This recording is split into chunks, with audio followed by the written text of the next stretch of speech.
Hola, ¿qué tal? Buenas noches a nuestros seguidores de Parodiando la Noticia. Les damos la bienvenida a la sección de Parodiando la Cultura.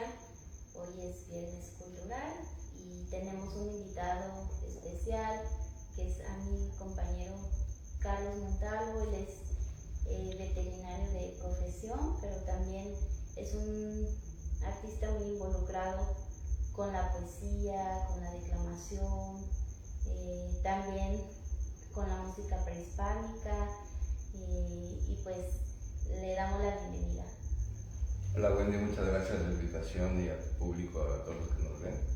Pues qué agradable estar así, compartiendo este momento contigo. Y pues para la gente que apenas te conoce, es que nos platicaras de dónde eres originario y cuánto tiempo tienes aquí en Morelia. Bueno, yo soy originario de la Ciudad de México, de la Gran Tenochtitlán, y aquí en Morelia ya tengo 15 años viviendo, entonces pues ya llevo un ratito. Okay, ya te ha adoptado la ciudad. Pues sí, ambos hemos llegado a acuerdos, ¿no? Eso es lo padre. No, una ciudad muy bonita, Morelia, y sobre todo que tiene naturaleza hacia el alcance de todas las miradas, ¿no?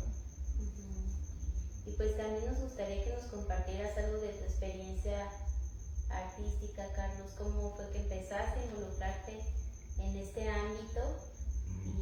¿Y cuánto tiempo tienes ahora sí que como poeta, como declamador, o en las disciplinas en las que te desenvuelves? Pues bueno, básicamente digamos que tengo mi oficio y mi profesión. Que mi profesión, como lo mencionas, es la medicina veterinaria, que me gusta bastante y sobre todo me especializo en clínica de reptiles, ¿no? Que son otro boleto los reptiles, además de usar plantas curativas, ¿no? Herbolarias. Esa es mi profesión, ¿no? Que me encanta, ¿no? Pero está mi oficio, que mi oficio precisamente es una combinación entre la escena y las palabras, ¿no? En este caso, lo que es la poesía oral, el poder transmitir esto. Y curiosamente yo me formé, digamos, en una familia con la inercia de científicos, ¿no? Del área científica, de UFB, ingeniero químico, etcétera, ¿no? Y como tal yo no sabía que existían las carreras artísticas como licenciaturas, ¿no? Y además siempre me gustó la naturaleza y los animales y por eso veterinaria siempre lo pensé. Estudio veterinaria, pero sigo haciendo teatro. Desde los 6 años empecé a hacer teatro de mímica y después estuve toda mi adolescencia en centros culturales haciendo teatro. Entré a la Escuela Nacional de Teatro en el CNA, ahí en el DF, y llegó un momento que llevaba las dos carreras a la vez, veterinaria y actuación, y llegó un momento en el que me quedé sin las dos carreras por un tiempo, ¿no? Pero en ese tiempo me dediqué mucho al teatro, mucho. Estuve con grupos independientes, con grupos universitarios, en festivales internacionales de teatro. Tuvimos temporada en el Rosario Castellanos, ahí en Casa del Lago. Bastante padre, pues, ¿no?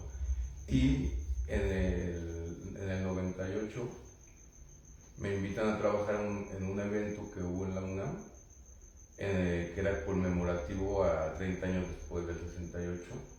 Y entonces montaron carpas en donde había foros, teatro, radio, etc. Y donde estaba la cafetería se daba el servicio de música y poesía a la carta. Entonces mi trabajo ahí fue aprenderme un menú de poemas de los 60 e ir a las mesas y decirlos, ¿no? Entonces a partir de ahí vi esa conjunción entre el teatro. Yo no me asumo actor porque para ser actor se debe tener una disciplina que no tengo. Sin embargo, hay muchos elementos de la actuación que en mi caso me apoyan o me ayudan para poder hacer esta transmisión de la poesía, ¿no? ¿Y qué parte las aprendiste, ¿no? en el tiempo que estuviste estudiando? Por supuesto, exacto. Y bueno, llego acá a Morelia y cuando llego acá llego dando cursos de medicina tradicional en comunidades y posteriormente entro a trabajar al zoológico y ahí estuve casi 7 años, un poco menos. Y en ese tiempo llegué a trabajar con algunos grupos de Morelia en la parte de ensambles, ¿no? Entonces ensamblé con teatreros, con un grupo de teatro que no recuerdo su nombre, pero estuvo interesante porque bueno, era teatro y poesía. Entonces, obviamente nos presentamos en el Centro Cultural Universitario, en el Ocampo me parece también, y yo me personificaba y personificado decía poemas que servían como de pivote o como de bisagra para las estructuras ya teatrales que ellos traían preparadas, ¿no? Entonces fue un trabajo de ensamble bastante interesante, y después con una amiga que es bailarina también hicimos un ensamble de música y danza, ¿no? Entonces también estuvo bastante padre. ¿Qué tipo de música y danza era? Era una mezcla de prehispánico con un poco de son y cosas de este tipo, de un trabajo que se llamó Por el gusto, ¿no? Por el gusto de volverte a ver. Entonces se presentó en Sensa y estuvo bastante padre esa conjunción, porque además fue partiendo del teatro brechtiano, de la teoría del rompimiento, ¿no? Cuando las personas van a ver una obra de teatro ya van condicionadas a que van a ver una obra de teatro. Y metían la idea de que es un lugar mágico en el que te ibas a olvidar de los problemas. Y Bertolt Brecht planteó que no, que el público tenía que darse cuenta que eran actores, que eran personas que intentaban decirles algo, ¿no? Y no era una forma de evadirse, sino era una forma de platicar la realidad. Y entonces era que de pronto tú veías, por decir algo, un montaje de Shakespeare, y de pronto salía el tramoyista con una escalera, ¿no? Atravesado por ahí, ¿no? Que era el no te claves, no estás en un lugar mágico, son personas, que son actores que te intentan decir algo, ¿no? Entonces ese trabajo se hizo a partir de esa parte del rompimiento y estuvo interesante. Pero digamos que en esos años estaba en el zoológico y trabajé esos ensambles, pero ya el proyecto personal o individual de la poesía ya fue después de que salí del zoológico, ¿no? Y básicamente mi trabajo ha nacido principalmente en las calles, en los camiones. Entonces en el DF trabajaba haciendo poemas en los camiones y dando consultas de veterinaria a domicilio, ¿no? Entonces ahorita básicamente estoy igual, ¿no? Y está padre, o sea, en los camiones digamos que ha sido mi principal escenario, que ahorita también la idea del proyecto es, bueno, llevarlo también a otros espacios, ¿no? Pero la calle, pues te enseña muchísimo, ¿no? Y llegas a personas que no esperaban que ibas a llegar, entonces también esa parte de que si tu trabajo transmite o no transmite, porque si tú vas en un camión y se sube un sujeto a decirte cosas que incluso te incomodan, tienes todo tu derecho a decirle que se calle, ¿no? Porque tú pagaste tu camión para transportarte, no para escuchar a nadie, ¿no? Entonces, como artista callejero, debes evitar que te bajen, ¿no? Y no solo evitar que te bajen, sino que te den una moneda, porque si te dan esa moneda, obviamente puedes seguir haciéndolo, ¿no? Y la experiencia callejera es extraordinaria, o sea, me ha tocado que me aplaudan, o que me regalen un pan de dulce, o que me regalen fruta, o que también se paren y digan algo, ¿no? Entonces, pues me parece que es como un recuperar de saberes, como en su tiempo fueron los joglares, o aquí los tlatoanes, ¿no? Que eran precisamente los que iban y decían algo, ¿no? Lo que pasaba, lo que sucedía, etcétera. Entonces, bajo esa idea de recuperar como que esos saberes que tiene que ver con todo lo prehispánico, es reconocer que como pueblo para nosotros la oralidad está muy metida en nuestros genes. Entonces aprendemos mucho de lo que nos platica la abuela, la tía, el amigo, o sea, de esa información que compartimos, ¿no? Entonces si logramos que a partir de eso la información que transmitemos sea una que además logre las trascendencias, pues por ahí hay que darle. Entonces, así andamos ahorita. Muy interesante tu experiencia, Carlos, y me surgen algunas preguntas. Por ejemplo, a mí me gustaría, si nos quieres compartir, cómo fue tu experiencia la primera vez que decidiste salir a compartir tu arte a la calle, si te dio miedo o si ya venías como con esta, pues, mentalizado, y qué fue lo primero que compartiste, porque bueno, lo que sé es que compartes poesía, ¿verdad? Así es. Pues mira, desde niño siempre fui muy tímido, ¿no? Y de ahí como que también esa parte del teatro me ayudaba a como que superar eso, ¿no? Y siempre ha dado pena cuando me presento en público, ¿no? Ya que más o menos me la aprendo a aguantar y es diferente, pero me sigue dando, ¿no? Pero en esos tiempos obviamente estaba muy verde, digamos, en tablas en cuanto a esta parte. En aquellos años, estamos hablando de finales del siglo, del 99 al 2000, hubo un movimiento estudiantil que parte de las actividades que se hacían era salir a brigadear. Y salir a brigadear era ir a mercados, era ir a camiones, ir a plazas, a decir lo que estaba sucediendo en la universidad y por qué estaba el paro estudiantil. Entonces ibas con más gente y aprendías como que también eso, ¿no? O ibas en el metro y ibas informando y empezábamos a hacer de pronto como estrategias, ¿no? O sea, nos subíamos dos, uno se sentaba por allá, uno empezaba a hablar de lo que estaba pasando en la UNAM, y el que se sentaba por allá empezaba a aventar por los argumentos que repetía la televisión, y llegaba un momento que la gente empezaba a debatir entre ellos, ¿no? Entre el vagón. No, es que sí tienen razón, no, es que no, escucha porque no pagan impuestos o cosas de ese tipo. Entonces se generaba el debate, pero éramos un chorro, obviamente, así si te avientas, ¿no? Solo es otra cosa. Entonces tengo un compa que es pintor, que es muy chido, que le decimos el Bacho, que ese compa era punk, ¿no? Era de esos compas punk que iba con sus inciensos o sus caramelos. Que todavía sí que es un caramelo, como que es un incienso. Y Él los vendía. ajá, o sea, de cooperación voluntaria, ¿no? En los camiones, en la calle, ¿no? Okay. Como que eso de pronto entre alguna banda punk se daba mucho, ¿no? De que es un caramelo y de cooperación voluntaria, ¿no? Y entonces de pronto yo compartía mis poemas con la banda que tocaba, ¿no? De un cuarto de servicio hasta la fecha que ahí pues caía la banda, platicábamos y pues les compartía mis poemas, ¿no? Y él se llegó a aprender algunos. Y de pronto un día llega y me dice, ¿qué crees? Ya no vendo caramelos, ahora estoy diciendo tus poemas. Y entonces para mí fue así de, ¿y por qué no lo estoy haciendo yo, no? Y entonces pues me fui con él y dije, enséñame cómo. ¿Pero te daba tu crédito y todo?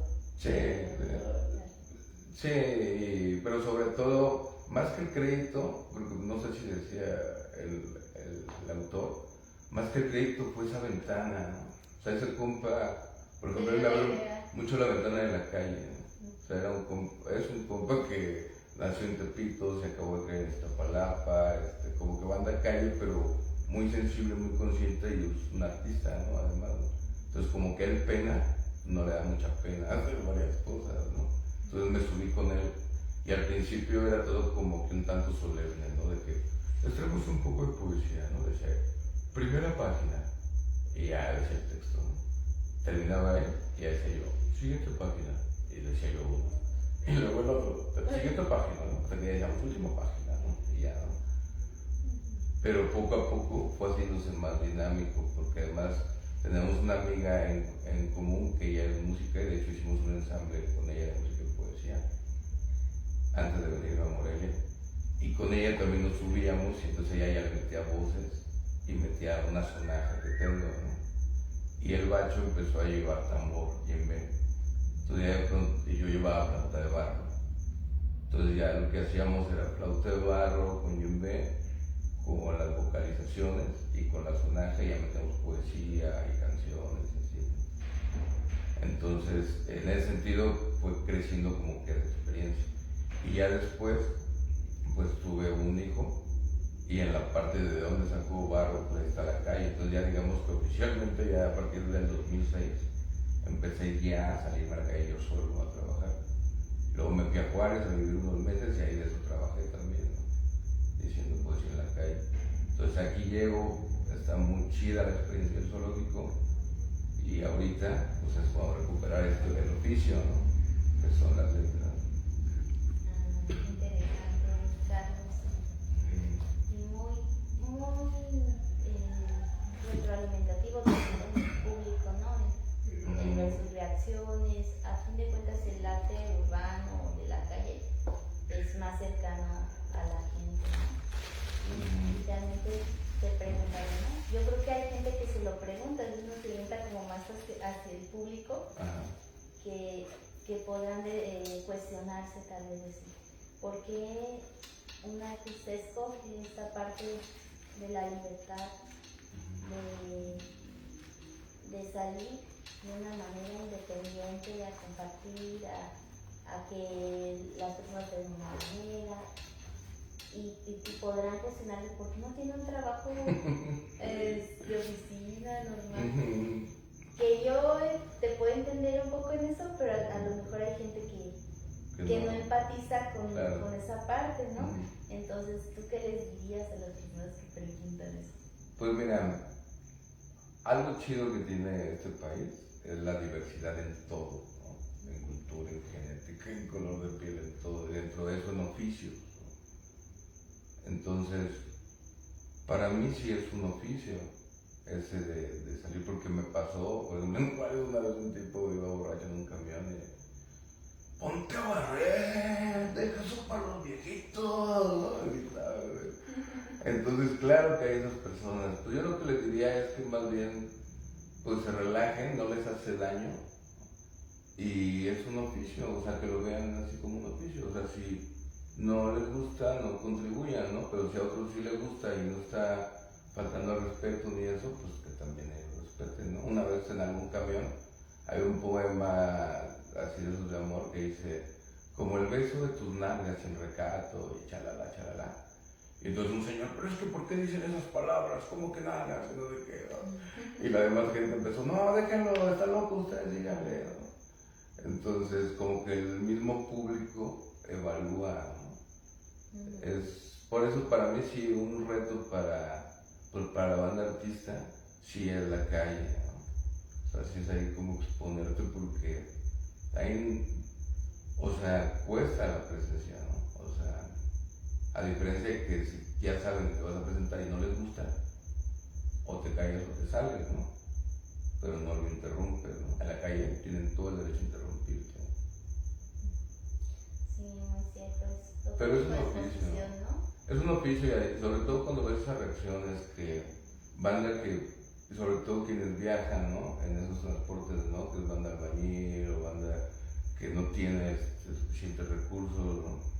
Y es que cuando dijiste eso de que cuando tierra se reconvierta madre, sí es cierto, ¿no? Y así, o sea, wow, es sorprendente como la reacción. Tengo una línea de poemas que se llama De la calle para la calle y precisamente son pensados en eso, ¿no? Cuando empezaba a subirme, eran obviamente poemas que me sabía yo, pero eran escritos bajo ciertas condiciones, por decirlo así, ¿no? En cambio, cuando vas en un camión un lunes a las 10 de la mañana, la gente que va ahí, a dónde va, de dónde viene, ¿no? ¿Qué tenemos todos en común? Entonces empezar a escribir a partir de eso que identificas que hay en común.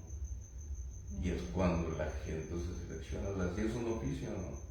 Claro. O sea, esa parte de sentarse como que analizar esos puntos de qué tipo de lenguaje, de simbolismo, de qué se identificarían a partir de compartir el mismo espacio. Así es, yo también lo veo así y además de que tiene para mí una función social porque aunque no todas las personas lo valoren, pues es acercar el arte a la calle y como tú lo decías, hay personas que tal vez no tienen el tiempo o la economía para acercarse a actividades culturales y de repente llega un artista, les comparte y los saca un poco de su rutina diaria, ¿no? Exacto. Y algo se les queda también. Fíjate que no sé qué tanto sería un poco como lo que planteaba Siqueiros en cuanto al muralismo, porque Siqueiros no le gustaba pintar en caballete, porque decía que al hacerlo un cuadro se expone en una galería y quien tenga la llave de la galería decide quién entra a ver la obra. En cambio el muralismo es para que la vea el pueblo, para que todos lo vean, ¿no? Entonces como que sería su equivalente, porque si ya pensamos en la parte artística aquí en Morelia, lo cierto es que todo se concentra en el centro, valga la redundancia, ¿no? Y fuera del centro no hay espacios de difusión de la cultura artística que hace Morelia. Morelia hay muchísimo artista, ¿no? Y son embudos para poder hacerlo. En mi caso, gracias a mi profesión, obviamente es que también logro sobrevivir, ¿no? Si fuera nada más de lo de poesía, cuando dices, oye, es un derecho, o sea, porque no se garantiza. Alguna vez llevé una propuesta al municipio, no otra administración, Okay. y en el DF yo me subía, trabajaba 20 días al mes y hacía 20 micros al día. Y mínimo, para subir a un micro mínimo, tenían que ir como 10 personas, ¿no? Obviamente no me subía a micros súper llenos y así, ¿no? Pero yendo ese mínimo, estamos hablando que al mes llegaba aproximadamente a 4.500 personas, ¿no? O sea, ¿cuándo 4.500 van a ir a verte a una galería, a comprar tu libro, ¿no? Pues están ahí, entonces hay que llevarlo, ¿no? Ahí, esa parte. Entonces por eso, un poco como lo que decía el Siqueiro, ¿no? De no encerrarlo en lugares, que es lo que pasa actualmente, ¿no? Entonces en ese sentido, tiene una función social importantísima, porque, o sea, el arte, algo que debe hacer es conmover, ¿no? Y conmover es eso, o sea, es lograr que las emociones se revuelvan, ¿no? Y que ayuden a que las ideas crezcan también. Porque si mantienes la rutina, pues obviamente no hay ningún crecimiento ni emocional ni intelectual. Y vas a mantener a una sociedad adormecida y hipersensible a cualquier cosa que lo sienta como violencia o así, ¿no? Entonces, el arte ayudaría a decir relax, ¿no? Mira, hay cosas más importantes en que pensar, ¿no? O de esto también te puedes reír, ¿no? Porque ahí, en este caso, la poesía también es algo que irrumpe como cualquier otra arte, ¿no? Entonces la idea es poder irrumpir, ¿no? Y tanto a través pues de la parte que da risa, como de la parte también que deprime, como la parte que te pone en cosas que no te habías planteado. Entonces, cuando tienes esos desafíos emocionales e intelectuales, que es lo que hace y provoca el arte, entonces creces, ¿no? Pero si no los tienes, pues, y de ahí la importancia.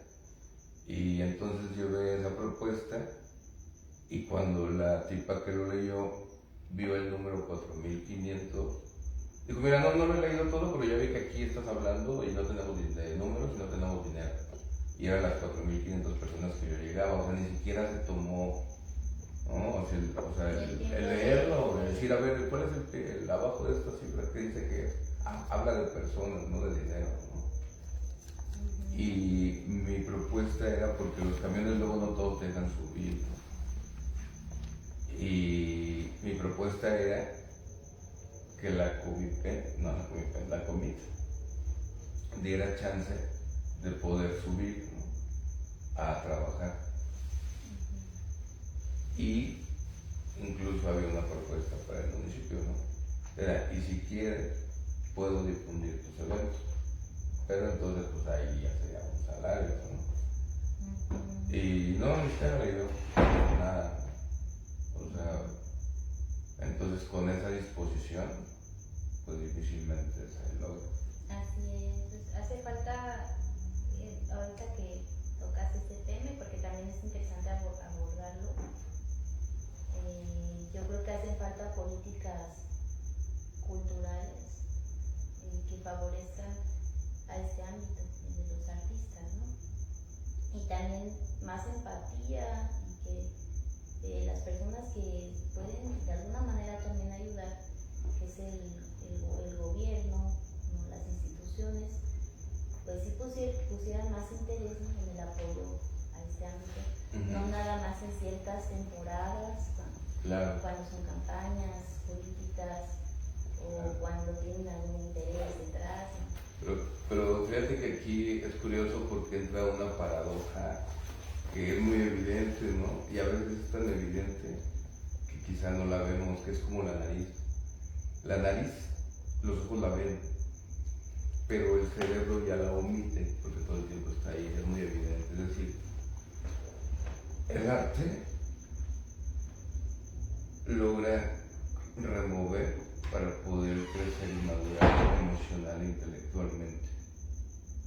Si yo como sociedad maduro emocional e intelectualmente, por supuesto que voy a entender cómo es que me están explotando, cómo que es que me están viendo la cara, cómo etcétera, etcétera, ¿no? Entonces, a mi sistema, pues no me conviene eso, ¿no? Entonces, por supuesto que no voy a apoyar eso. Voy a ver cómo hago cosas, pero el arte va a seguir confinado a unos grupúsculos y a unos espacios cerrados, ¿no? Porque si el arte realmente empieza a tener un impacto social, va en detrimento, pues como de... Ok, sí, no te preocupes, mira, al cabo no hay censura. Ok. Sí, sería para ellos como meterse un balazo en el pie, ¿no? Claro. O sea, si el arte es liberador, pues no van a querer eso. Sí, no les conviene que la gente Exacto. despierte. Pero que aquí viene el otro debate, porque entonces, ¿qué pasa con la responsabilidad del artista, ¿no? O sea, porque si de pronto decimos, ya nos es claro, ¿no?, que por eso no va a haber apoyo y no hay apoyo, entonces, ¿por dónde le damos?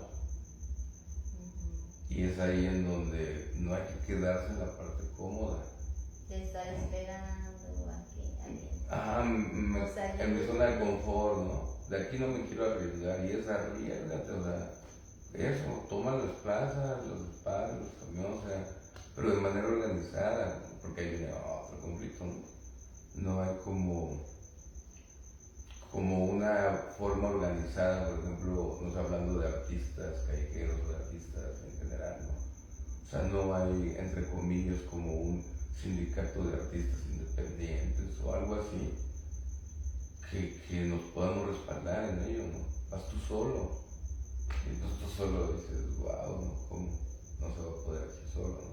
Entonces, ¿qué onda con la responsabilidad del artista, ¿no? Hay muchos artistas morelianos con mucha calidad, pero pues también hay muchos espacios, vamos a llenarlos, ¿no?, organizadamente. Así es.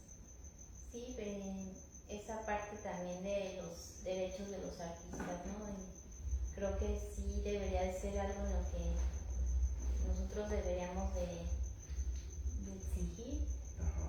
Y como dices tú, organizarnos, porque a lo mejor no hay una unidad como tal, hay diferentes grupos y como que cada quien, digo, al menos lo poco que yo he visto en Morelia, Claro. cada quien quiere jalar para su canoa y además la mayoría de los grupos son muy cerrados.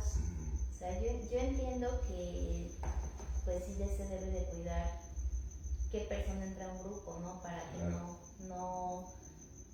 no haya ahí alguna contradicción de alguien que piense muy diferente, pues ese tipo de cosas, pero también pienso que sí deben de ser un poco más abiertos e incluso debe de haber más hermandad, más fraternidad, ¿no?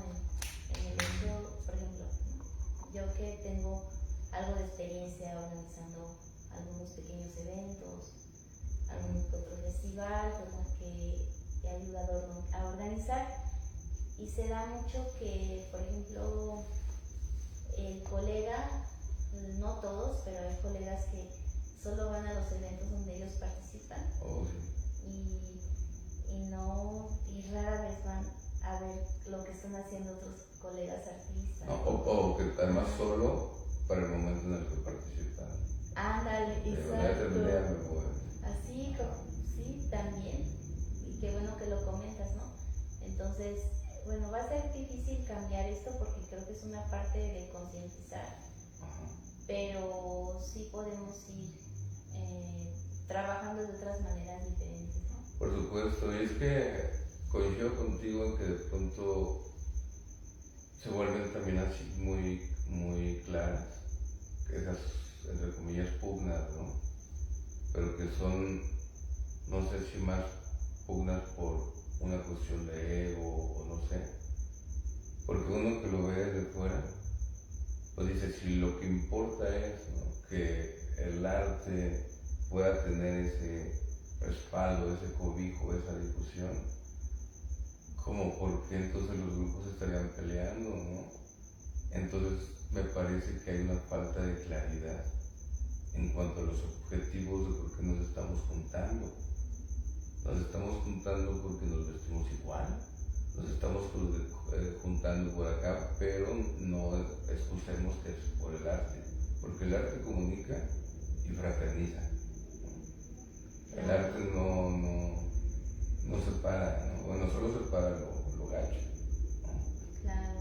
Entonces, en ese sentido, creo que es muy válido y es muy loable, y qué bueno que existan una variedad de grupos, llamarlo así, ¿no? Aquí lo importante es el debate de las ideas. Entonces, eso pienso que es donde debe venir esa apertura. Porque si de pronto todos somos muy diversos, pero debe haber algo en común. Si logramos ponernos de acuerdo y encontrar ese común, yo creo que ya lo demás es crecer y no atacarse o ponerse el pie o eso, ¿no? Claro. Sino ya crecer como comunidad artística, ¿no? Y no como grupos, ¿no? Entonces, lo que tú dices, encontrar esas otras formas, y esas otras formas pues existen. ¿Quién no te dice que por allá estén nada? Exacto, muy cierto, Carlos, sí. Y pues hacer esa crítica constructiva, ¿no? También es importante, pero también proponer, ¿no? Claro. Para ti, ¿cuál sería la mejor manera de, pues, de llevar un grupo en armonía, ¿no? Porque luego a veces pasa también de que hay grupos que por ciertas diferencias, claro, se terminan fragmentando. Pues mira, al respecto pienso que son dos cosas como diferentes, y el problema es cuando esas cosas se confunden, ¿no? Había un sociólogo ruso que decía que uno de los problemas con la sociedad es cuando también se confunde, en cuanto a las cosas materiales, lo simbólico con lo utilitario. Es decir, para algunos la cruz es algo simbólico, ¿no? Sin embargo, unos pantalones es algo utilitario, son para cubrirme. Pero ¿qué pasa cuando se confunde? Que decía, lo utilitario era como una marca. Entonces ya no es para que me cubra, sino para que me dé una identidad. Y esto es a lo que voy, ¿no? Para mí es tener claro que el crear con otro es un verbo, no es un sujeto de identidad. Es decir, no me uno a este grupo porque me identifico, ¿no?, que es la identidad, ¿no?, sino porque se está colectivizando. O sea, colectivizar es un verbo. Lo otro, colectivo, es de pronto hacer un sujeto de identidad. Entonces se pierde la individualidad. ¿Por qué? Porque ahora el que manda es el pensamiento o la tendencia del colectivo como sujeto de identidad, y se pierde la perspectiva de que no es un colectivo, es colectivizar, ¿no? Es un verbo. Entonces se deja de colectivizar para asumir esa identidad. Por ejemplo, planteaba Fernando Pessoa, un poeta y anarquista portugués de principios del siglo XX. Ese poeta decía, yo siempre he sido, en un libro que escribió, el de Contra Anarquista, yo siempre he sido la fiesta desde chavo, me juntaba con otros chavos, ¿no? Y íbamos a mítines y a marchas, y estábamos en contra de la tiranía, estábamos en contra de la jerarquía, y nos empezamos a juntar cotidianamente. Y nos juntábamos, ya nada más por juntarnos. Y de pronto era, no, pues que fulanito se vaya por las tortas, no, pues que fulanito es el que lave.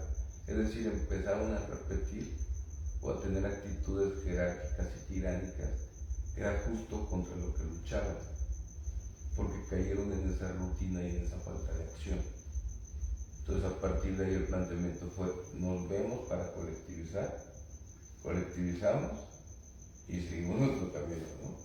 Entonces esa es la idea, o sea, colectivizar, verlo como una acción. Pienso que ahí estriba la diferencia, ¿no? O sea, tú, Wendy, no debes perder tu identidad, ni tu voz, ni el trabajo que tú haces por estar trabajando en una colectividad, ¿no? Sino que al contrario, lo que tú haces está creciendo junto con una colectividad. Entonces pienso que si se cambia esa parte de lo simbólico por lo utilitario, cambiarían varias cosas. Es decir, un colectivo es algo utilitario, ¿no? Para organizarnos, no es para que nos dé identidad, ¿no? Claro, es más llevado a la acción, ¿no? Exactamente, exactamente, ¿no? Y no a la identidad de, todos somos azules o todos somos rojos, ¿no? Cuando nadie sabe por qué es rojo, ni nada. Claro, y bueno, hay un tema que tal vez también se relaciona. ¿Crees que puede haber una buena interacción, ¿no?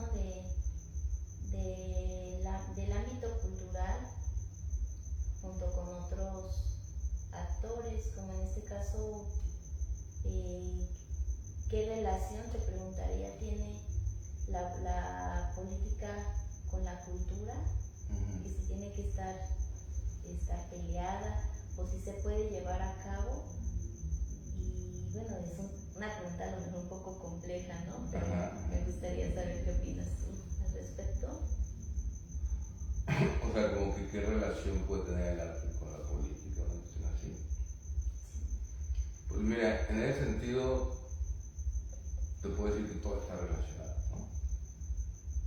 Y que algo que hemos venido viviendo como sociedad desde hace siglos, y sobre todo al estar occidentalizados, es esta cuestión de la parcelización de los saberes, ¿no?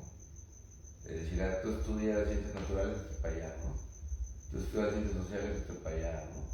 O sea, que no se relacionen cuando todo tiene que ver lo que es ciencia, arte y humanidad, ¿no? Es como que ese triángulo. Aristóteles planteaba al arte como la recreación de la naturaleza. Bajo esa idea, pues es cierto, o sea, el artista no inventa nada que no existe. Es decir, obviamente hacemos, claro que sí creamos, pero a partir de cosas que existen, ¿no? Por ejemplo, el unicornio azul. No existen los unicornios azules, pero existen los caballos de color azul y los cuernos. El artista recrea lo que la naturaleza te dice que existe, ¿no? Por ende, entre más sabes de ciencia en teoría o de ese tipo de cosas, pues más material tienes para crear, ¿no? Ya sea como músico, como pintor, como lo que sea. En algún momento obviamente nos las separaron, ¿no? Y todo, tanto la ciencia como el arte, donde recaen es en la parte de la humanidad, es decir, aquí entra la parte de la política, ¿no? O sea, la política, al final de cuentas, son las formas de convivencia social.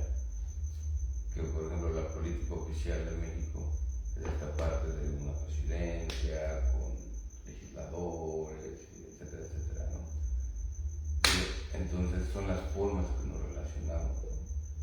Esa es la política. Entonces, claro que tanto la ciencia como el arte deben tener influencia en las formas políticas, que es ahí donde creo que el debate ya se vuelve hasta un poco más filosófico, porque al final de cuentas algo que nos tiene tan jodidos en muchos países es esta cuestión de la economía, y en este caso hablando del capitalismo, ¿no? Y economía, etimológicamente, eco quiere decir casa en griego, ¿no?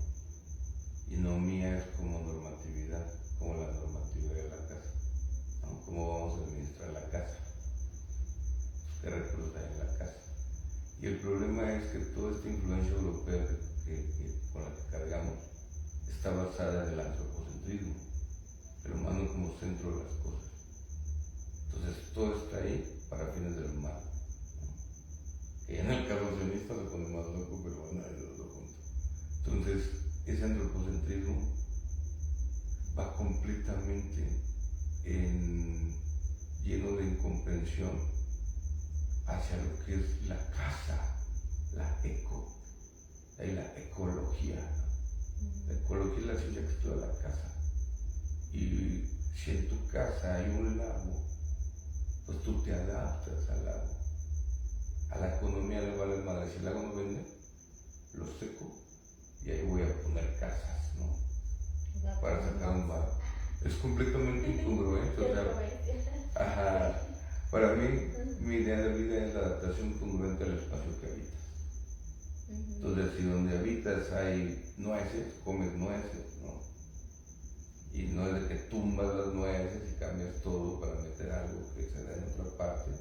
Y ya le diste la torre a la casa, ¿no? Y lo vemos con las vacas, por ejemplo, ahora Chiapas, o a un estado donde así la selva chida, y hectáreas de potrero para vacas.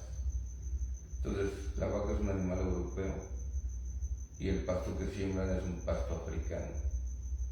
Entonces, tumbas la selva chiapaneca que está llena de recursos alimenticios, medicinales, de construcción, tumbas todo para meter algo que no existe, es incongruente a la tierra, ¿no? Entonces, lo que vivimos como que en la parte ideológica, por la cuestión europea, antropocéntrica, es esa incongruencia con la casa, que es lo que sí sabe la banda originaria, ¿no? O sea, la banda originaria entiende que la importancia de la madre, de la tonancia, ¿no? O de la Pachamama, o sea, la tierra es la base, somos de la tierra. Entonces, ¿cómo es posible que me hables de que vivir bien es matando la tierra para tener cosas materiales como qué? ¿No? Sí. Entonces, ahí es en donde el arte debe mover ideas. De concientizar. Exactamente. Sí, o sea, de que al final de cuentas el principio de vida que nos han impuesto es que tienes que tener dinero para poder decir que tienes una vida, ¿no? O el ser alguien, ¿no? Para consumir. Ajá. Y miles de cosas. Y es súper absurda la forma en la que vivimos, o sea, es ahí donde dices, no manches, qué capacidad de la pinche propaganda, tanto sistémica como privada, ¿no? O sea, de que la banda no se da cuenta de muchas cosas, ¿no? Y es porque pues no es de gratis, es algo que han venido implementando desde hace tiempo en cuanto a esta parte de manipulación de masas. Entonces, el arte necesita mover eso, necesita romper esas inercias, ¿no? Por eso cuando tú te subes a un camión y de pronto dices, madre, es una cosa, una vez me subí a un camión y entonces un chavo acá, se veía triste, ¿no? Y ya termino, y ya cuando paso junto a él me da así una moneda y me dice, gracias, pero así como con un sentimiento de que como lo que le fui diciendo como que lo alivianó, ¿no? Entonces, claro que puede ahí el arte hacer algo, y por eso como mi reclamo a los artistas, ¿no? De decir, güey, no, o sea, entiendo esa parte del sistema, de los recursos, de acá, aunque me queda claro por la paradoja que platicamos hace ratito, ¿no? Pero que no se dependa solo de eso, porque hay bandas, por ejemplo, que sí salen de respeto, ¿no? Cuando estás en la calle, pero ahí, principalmente músicos, nunca me ha tocado como que toparme otro poeta, ¿no? O sea, obviamente payasos y músicos, ¿no? Pero hay mucho músico que igual toca bonito y todo esto, pero son como puros covers, ¿no? De José José, de cosas así. Claro que música chida, ¿no? Y que en eso digamos que no demerita nada, ¿no? Sin embargo, si tú tienes obra, pues sácala también, ¿no? O sea, llévala, arriésgate. Entonces ahí esa parte de aventarse, ¿no? Sí. Entonces, por un lado, sí es exigir a las autoridades que no se hagan güeyes, pero aunque ya entendemos la paradoja de que, pues claro, que no van a financiar algo que no les convenga porque va contra ustedes, porque la gente se va a sentir más libre, ¿no? Pero no nos quedemos con eso, hay que buscar otras ventanas, como la del bacho, ¿no? Que fue el que me enseñó la calle, los camiones, ¿no? Este bacho. O sea, lo que te decía, el güey no decía mi nombre, en mis poemas no lo sé si lo hicieron o no, pero me enseñó esa rendija de realidad. Es como viajar así por una rendija, cuando pasas por ella, como en las caricaturas, y ¡pum! Ya es el escenario de los camiones, ¿no? Y te avientas 20 al día, ¿no? O sea, son escenarios. Por ejemplo, mi tiempo en camión es aproximadamente 7 minutos, ya lo puedo medir. O sea, como, yo creo que es una chamba, ¿no? Si te pasas de 10 minutos ya es posible que te vuelvas cansado, ¿no? A menos de que vayas con música. Pero si es pura palabra, 7 minutos es como el tiempo en el que están chidos, receptivos, ¿no? Tengo por ahí alguna grabación, de pronto en la calle, lo que decías hace rato, pues ya estoy diciendo el texto, y chido porque lo estoy diciendo de frente y la gente escuchando y todo. Y ya cuando me empiezan a dar, se me acerca una señora y me da un papelito de, oye, por si quieres conseguir trabajo, échala, ¿no? Para vender cosas de Navidad, porque era por esas épocas. Entonces me dio ternura la señora. Pero pues no, esa es la chamba, ¿no? Ese es el oficio. Entonces no es de que uno lo haga porque acá, no, o sea, la neta, sí está pesado de siéntate, que te venga o que no te venga la inspiración, piensa el texto, o sea, incluso de pronto es bien loco porque cuando ya vas a escribir un texto, en mi caso, que ya tengo como un tema, algo que quisiera decir, pues voy como pensando en elementos, pequeños elementos. Entonces ya va pasando el tiempo hasta donde ya tengo ciertos elementos que en un momento ya me puedo sentar y boom, empezar como que a partir de ellos, con las palabras ir uniendo esos elementos, esos símbolos, ¿no? Y de ahí es, ahora trabájalo, hasta que digas, ya quedó, aquí le cambio la conjugación, aquí el tiempo no va, aquí la música no queda, etcétera, etcétera. Hasta que ya queda, y ahora apréndetelo, ¿no? Ahora que ya te lo aprendiste, interprétalo. Y darle como la entonación que te debe llevar. Entonces es una chamba. Claro. Y es ahí en donde es muy chido porque toda la adaptación pues, me ha servido para poder como construir eso, el manejo de la voz, los ángulos, todo ese tipo de cosas. Sin hacer actor, ¿no? Sin hacer teatro, ¿no? Pero sí con ciertos elementos que te ayudan. Trabajé con un grupo que se llamaba El Lúdico, que estuvo muy chido. Una de los montajes que hicimos fue a partir de la escuela del Gran Gesto, ¿no? De la escuela francesa del Gran Gesto, y trabajamos con máscaras. Estuvo muy chido, una obra de un mexicano de Monterrey, no recuerdo su nombre, que se llamaba De acá de este lado, ¿no? De una señora con su hija y su hijo, y el hijo mayor se había ido al gabacho, ¿no? Y esperando eso. Pero trabajábamos en una casa y la gente se sentaba en el piso. Entonces ya la obra era aquí medio, ¿no? Entonces es muy chido porque son movimientos así amplios donde buscas los ángulos, pero sobre todo te mueves con base en la reacción del público.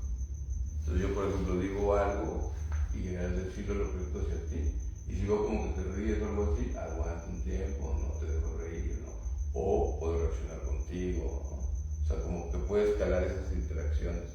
Entonces de pronto para las presentaciones de lo de poesía es chido porque precisamente ayuda como que en esas partes, ¿no? De dónde me espero, en dónde la acelero, en dónde acá. Sí, es un oficio padre.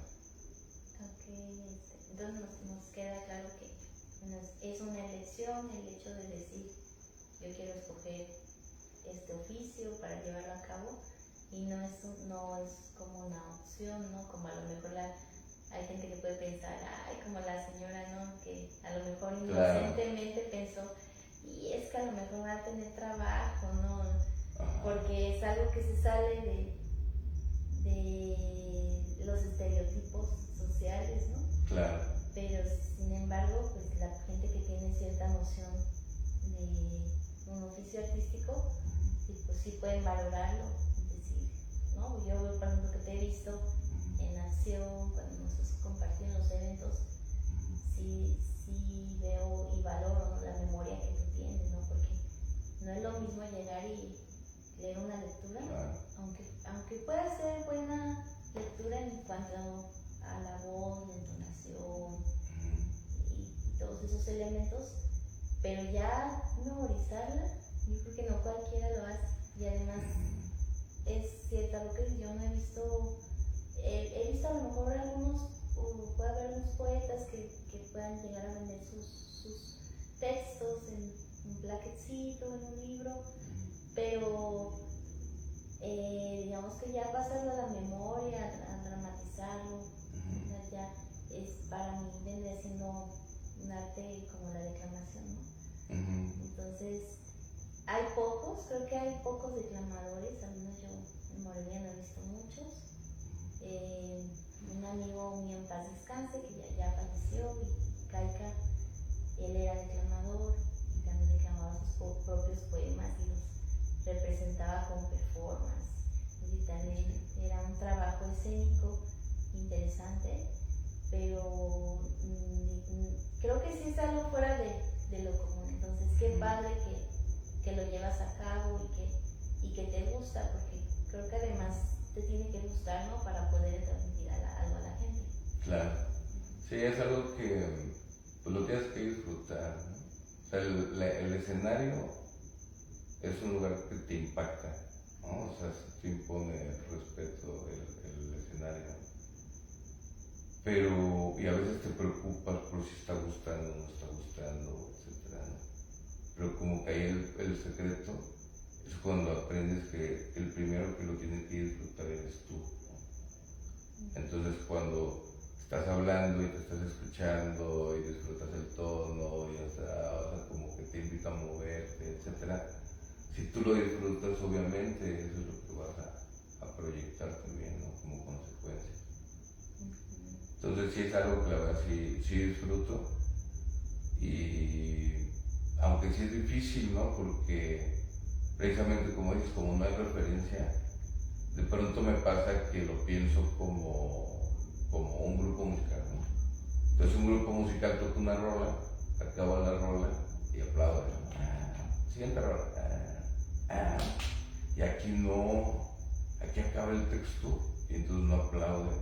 Entonces ahí, por ejemplo, ya me cambia el chip, ¿no?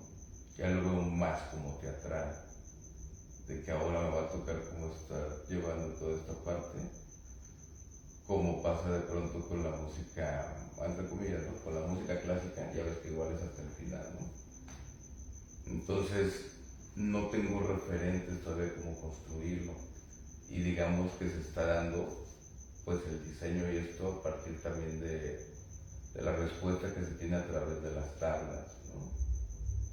Entonces sí está interesante, porque incluso en reptiles, hablando de la profesión, me pasó igual. Yo empecé a trabajar con reptiles y no había ningún veterinario que trabajara con reptiles, ¿no? Entonces no tenía como que alguna en quien apoyarme, oye, ¿cómo le puedo hacer aquí o acá? Entonces en esta parte de poesía está siendo similar, pero al mismo tiempo invita pues a que pueda construirse algo chido, ¿no?, y más macizo. Sí, así es. Y bueno, estamos llegando prácticamente al bloque final del programa, y no sé si tú quieras agregar algo más, algún mensaje para el público también, a modo de concientizar, de reflexionar sobre los temas que hemos abordado hoy. Claro. Pues, al final de cuentas, algo que se aprende es como lo hermoso que es la vida, ¿no? O sea, si llegan a pasar de pronto pues cosas como gachas, cosas como dolorosas, etc., Sin embargo, cuando concientizamos de que seguimos aquí, como que es aprender a ese disfrute de la vida. Y dentro de ese disfrute de la vida es quitarse máscaras y quitarse imposiciones que nos vuelven pesados, ¿no? Parte de lo que me gusta de trabajar así, en la calle y esto, es que efectivamente no estás 8 o 10 horas en un trabajo, de lunes a sábado, haciendo lo mismo, ¿no? Que te está chupando. A final de cuentas, o sea, cuando empiezas a tener tiempo y a valorar ese tiempo y todo eso, no importa si estás o no ganando quincenalmente el mismo, ¿no? Importa que estás tranquilo y que estás feliz y que estás en paz. Tú te pones tus tiempos. Exacto, exactamente. ¿Por qué? Porque hay que sacudirnos de esa idea falsa de si estudias, bla, bla, bla, te va a ir mejor. No es cierto, ¿no? Si te pones a trabajar duro y acá te va a ir bien, tampoco es cierto, ¿no? Es una sociedad diseñada para que seamos sus maquiladores, ¿no? Y sus esclavos, que fue incluso lo que hicieron los ingleses. Eso viene de los ingleses. La esclavitud moderna ahora, ¿verdad? Exacto, desaparecieron la esclavitud e implementaron el salario mínimo, ¿no? Entonces, vivimos bajo esa idea. Desde ahí hay que remover ideas. Por eso decía hace rato la importancia del arte, de replantearnos cosas, ¿no? Como esa, o sea, los humanos somos centro de todo o somos parte de todo. Desde ahí ya nos cambia la concepción de todo lo demás, porque si somos el centro de todo, pues por eso estamos como estamos, ¿no? Pero si te mueves a saber que somos parte del todo, entonces ya por inercia debes aprender a respetar, a valorar otras cosas que no hacías, ¿no? Entonces la invitación es esa, llevarse la vida más tranquila, más disfrutable, y una forma de hacerlo es quitarse esos pesos impuestos que no debemos cargar como sociedad y darle esa oportunidad al arte para que los inviten a removerse, ¿no? Esos pesos. Claro, y me gustaría agregar algo en ese sentido, Carlos, porque estoy de acuerdo contigo.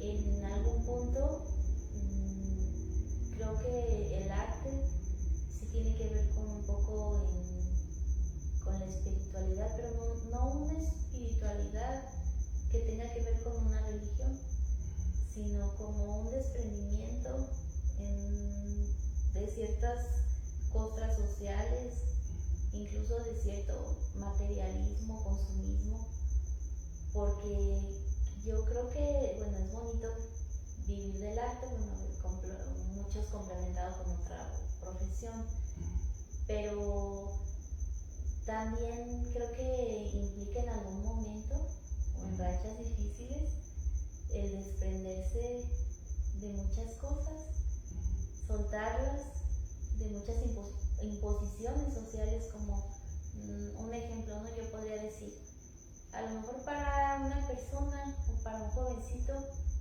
su meta en la vida a corto plazo sea comprarse un iPhone, ¿no?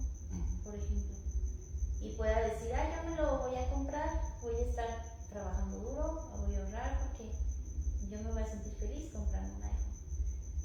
Aunque ande la combi, aunque no traiga saldo su iPhone, pero él quiere un iPhone, ¿no? Y a lo mejor la idea de un artista es todo lo contrario. O sea, a lo que voy es que los sueños de cada quien son diferentes, ¿no? A lo mejor, no sé, hay personas que dicen, yo voy a trabajar duro para comprarme una casa. Y yo entiendo que es complicado en este sistema que vivimos desprenderse un poco de todas esas imposiciones, ¿no? Porque a veces llega el miedo también, el hecho de decir, por ejemplo, en mi caso me ha pasado, ¿no? Que hubo un momento que me perdí y me alejé mucho de todas las actividades artísticas que me gustaban. Digamos que sí iba, pero a ciertas invitaciones, nada más cuando me lo permitía mi tiempo, porque tenía otro trabajo de tiempo completo. Claro. Entonces casi no me quedaba espacio. y yo intenté como que encajar con ese sistema, ¿no? En mi caso es una breve experiencia personal, pero llegó un momento que por azares del destino, porque fallece mi amigo que te estoy comentando, Ikaika, y de repente yo dije, bueno, le voy a hacer un evento junto con otra amiga que me ayudó, y de repente me cautivé otra vez por algo que retomé, ¿no? Que era esta esencia de los eventos, esta esencia de hacer esas conexiones culturales, de esas redes culturales, de conocer otras personas que les gusta lo mismo que tú, o a lo mejor no lo mismo, pero que tenemos ideas en común, algo que nos hermana, como comentábamos al principio, ¿no? Y eso de alguna manera te da cierta motivación. Digo que también a veces caminar solo también a veces también está, lo suyo, ¿verdad? ¿no? Claro, no es que lo suyo, pero sí también está otra parte, ¿no? De lo que vas compartiendo y sobre todo las cosas afines, ¿no? Porque ahorita también decía, bueno, el artista también tal parte. Sin embargo, hace poco leía por ahí un debate entre, no sé, personas, de alguien que decía que hay que separar la obra del artista, ¿no? Sin embargo, ahí, pues, como que es difícil, ¿no? Es decir, hay artistas también fascistas, ¿no? O sea, hay artistas también gachos, no sé cómo decirlo. Ahí está Octavio Paz, ¿no? Que se la daba que estuvo acá, pero obviamente era hijo de papi, embajador de acá, etcétera. Una cultura un poco más elitista, ¿no? Ajá. Le tocó crecer. Exacto, y que puede decir, ¿no? Su obra ahora le chida, ¿no? Pero pues iba cargada de toda esa parte que la persona va cargada, ¿no? Entonces, de estas cuestiones que señalas.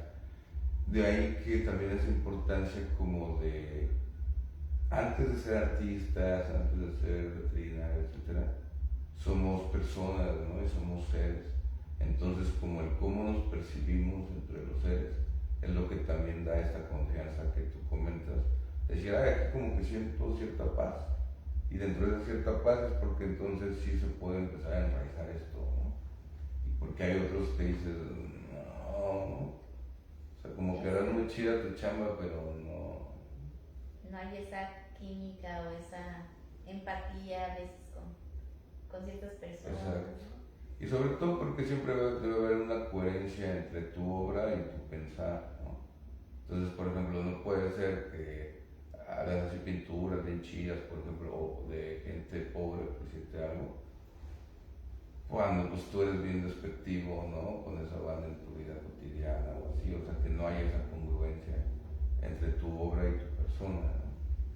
Entonces, esa es también pues como que un requisito para mí como de un artista serio, ¿no? Que tu obra tenga congruencia con tu forma también de ver la vida. Por ejemplo, yo veo la vida diferente a todo lo que tiene que ver con lo católico, por ejemplo.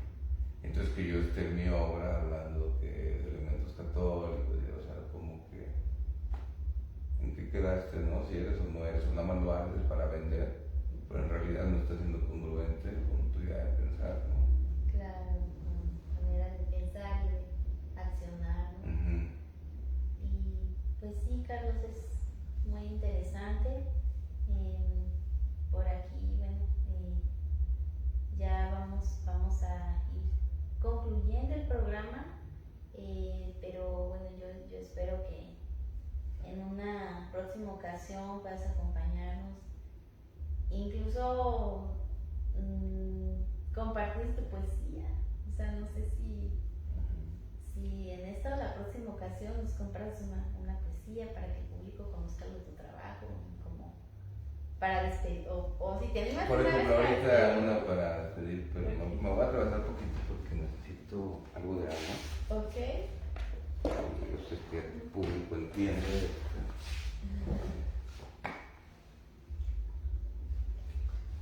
Ay, perdón, pues sobre todo por lo que estamos platicando de tener tener como claridad, ¿no? De tener certeza. Entonces, muchas veces nos la pasamos preocupándonos por la parte del futuro y la parte del pasado, pero en el presente, que es en donde se vive, no se pone atención, y por eso se le da tanto elemento al pasado. ¿Sí? Entonces, en ese sentido, saber de esa persona que dice que por qué te subes al camión, ¿no? Y no consigues un trabajo, chalala, chalala, chalala, porque al final de cuentas, ¿cómo entiendes tú la vida? Y entiende además que en esa vida es en donde vas a tener la certeza de hacer las cosas, no cuando te mueras, no cuando acá, sino que es tu única oportunidad. Quién sabe si habrá reencarnación, etcétera, pero es tu única oportunidad de hacer lo que te nace, lo que tú crees o piensas que es lo adecuado, ¿no? Y no lo que siempre te han dicho, pues por eso tengo que hacer lo que siempre me han dicho, ¿no? O sea, no olvidemos de esa parte que también venimos arrastrando como un pueblo esclavo, ¿no? Entonces lo que diga el amo, es de los países donde más se trabaja, México, por ejemplo. Entonces lo que diga el amo, ¿no? O sea, es también sacudirse eso, porque no es de que a ver cuándo se quita, ¿no? Si ya lo tienes consciente, ya quítalo. Y es en cuanto a que eso es un mensaje que dicen los ancestros, ¿no? Y los ancestros me piden llevar esos mensajes. Ah, es cierto. Bueno, sí es cierto. Y vinieron una vez en forma de lagarto. Eran lagartos surgidos del humo, ocre suspiros plasma del Mictlán, bailando con serpiente en espiral, con infinitas órbitas etéreas, con la paridad creando vereda y la complementariedad en danza cósmica con la existencia. Vinieron los espíritus víspera del encuentro, escribieron con su fuego palabras en el aire, dijeron que a su arribo se destierra la tristeza, porque es la muerte saber inexpugnable de que en la vida se inicia la certeza. Entonces empecemos por la vida.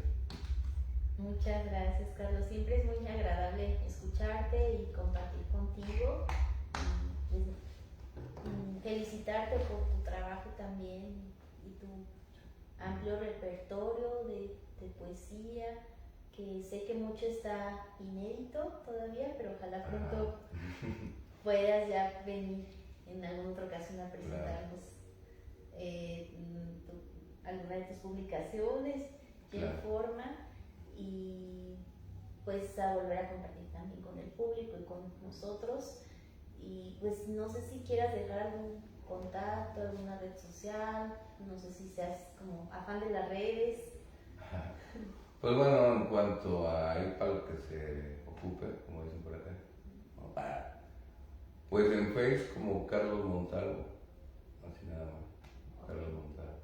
Ok, y ahí bueno, te pueden contactar si les interesa algo de tu poesía o si les interesa algo de medicina veterinaria, ¿verdad?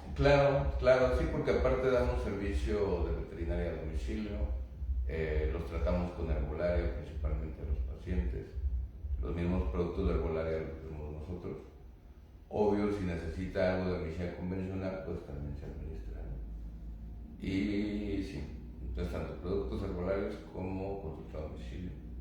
Ok, pues muchas gracias. Ojalá en alguna otra sección, claro. Ya los vuelvo a invitar a ti y a tu compañera Laura, que le enviamos un saludo, que nos platiquen también de esta parte de un poquito más a fondo de la medicina veterinaria, enfocada al herbolario. Creo que es un tema también que le puede interesar al público, como cultura general y pues también para los que tienen mascotas. Exacto. Entonces... No, y de hecho, lo que decía de las implicaciones políticas es eso. Si partimos de que la tierra es la madre, a partir de la tierra construimos, a partir de la tierra nos vestimos, a partir de la tierra nos curamos, y las plantas también vienen de ahí. Entonces, políticamente es dejar de depender de su industria, en este caso farmacéutica, ya no consumir. Entonces, no es pelear contra el sistema, es ya no necesitar al sistema, porque es regresar a la madre, a la tierra. Y aquí hay un chorro de cosas que no necesitamos el sistema. Conocimiento además ancestral, ¿no? Ajá, milenario. De mucha sabiduría, ¿verdad? Exacto. Y pues esperamos entonces tenerlos nuevamente por aquí. Por supuesto que sí, muchísimas gracias, Wendy. Me lo pasé muy a gusto, muchas gracias. Gracias a tu público también, espero que le haya pasado bien también.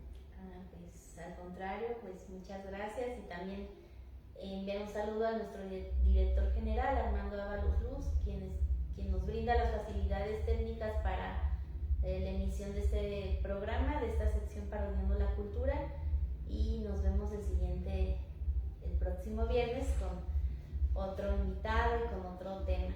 Hasta la próxima.